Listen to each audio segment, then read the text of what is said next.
So when you do a blackface performance, it is intentional. You are doing it. And it is hard. It's not so simple. You have to put on the makeup. You have to find a way to declare what you are and create a context for it. And once you do that, what you say is intentional too. It has a great history written here by John Strausbaugh, and it is in and of itself not necessarily cruel and evil and inhumane. It is simply a performance. If you want to find cruel and inhumane, look at the treatment of children that's been documented. Dave Peltzer talks about his mother stabbing him in the chest. He has a trump card on child abuse. He has a claim to fame, and his New York Times best-sellingness all came from just the amazement that he turned out to be such a good person despite that kind of level of abuse. Compare being stabbed in the chest as real cruelty and violence to caricature, which is cruelty and violence against a reputation. But you can see on its face that sticks and stones and knives can break our bones and penetrate our chest flesh, but words and colored performances can never hurt us.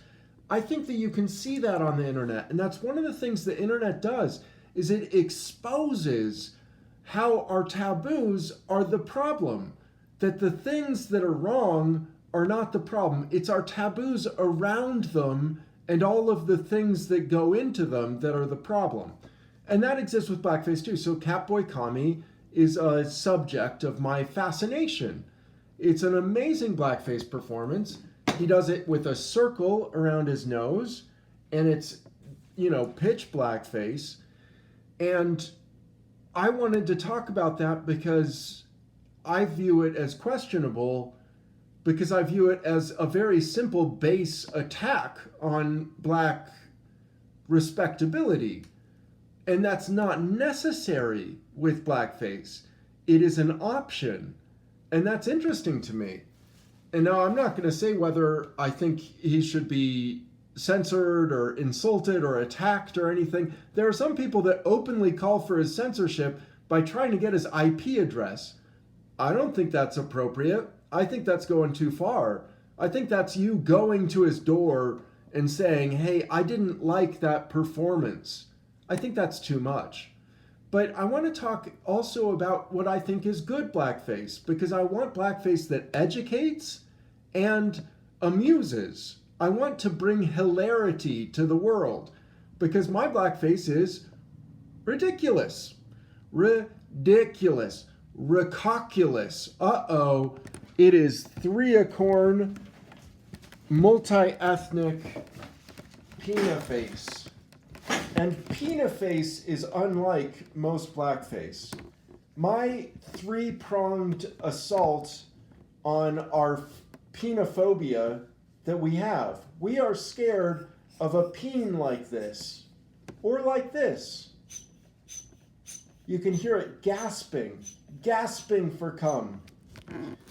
You can see why that might be offensive blackface.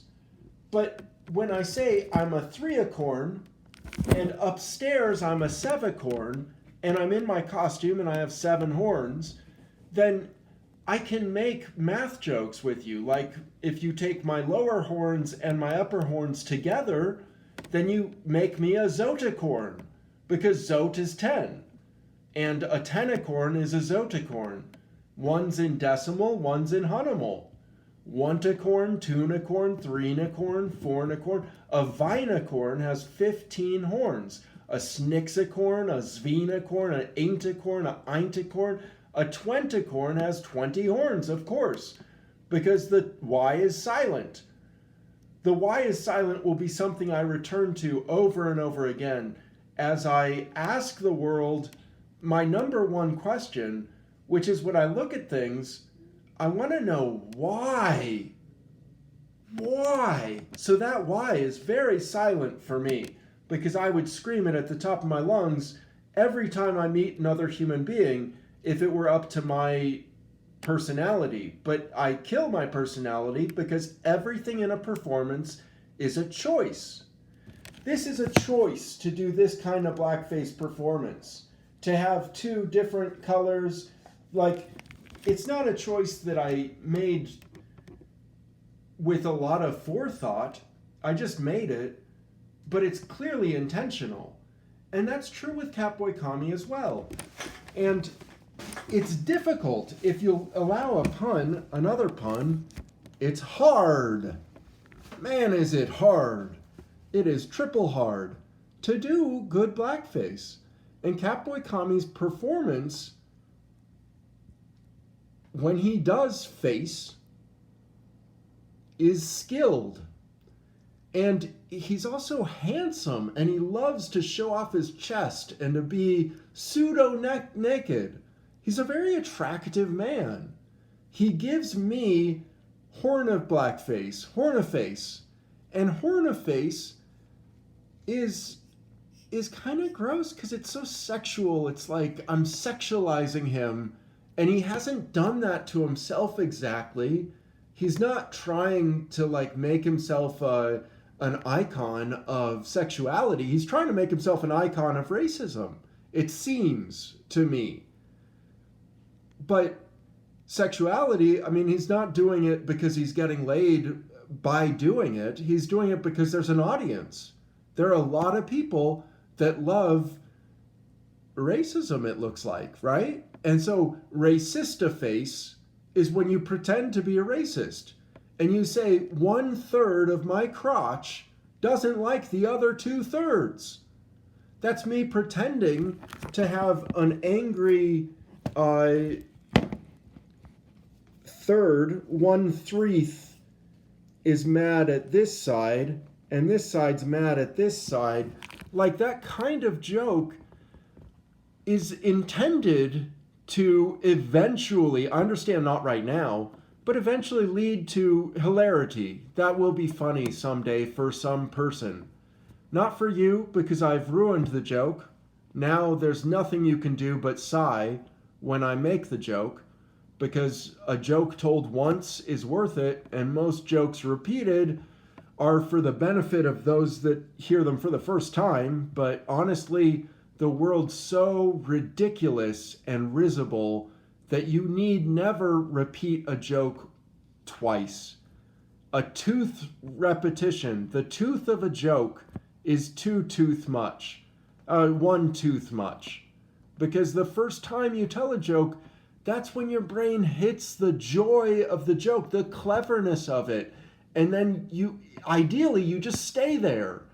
And the second time you do it, if it doesn't come with a new nuance, then you're not doing anything. And so I hate it to see comedians that just do the same set over and over and over. And they do these in these clubs. And I've been to some of them. And they just have their set and they know what they do. And I'm worried that I'll get that way, because it just seems to me like a waste to have to repeat things. But you have to in life.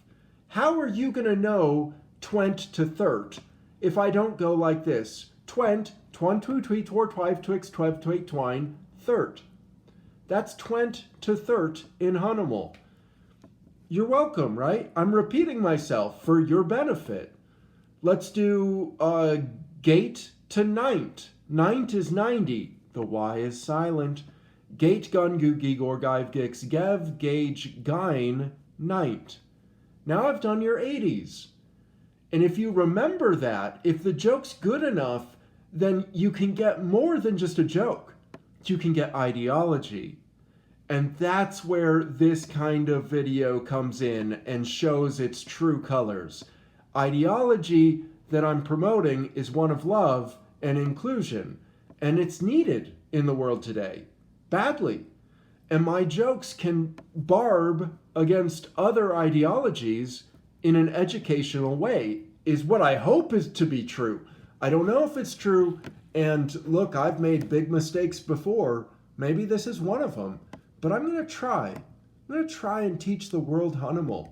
I don't see why I shouldn't be successful. Thank you so much for your attention. Have a good day. And if I've ever hurt you or offended you, I am sorry, and I would like to make amends. So make that a possibility for me if you can. Take care. Goodbye.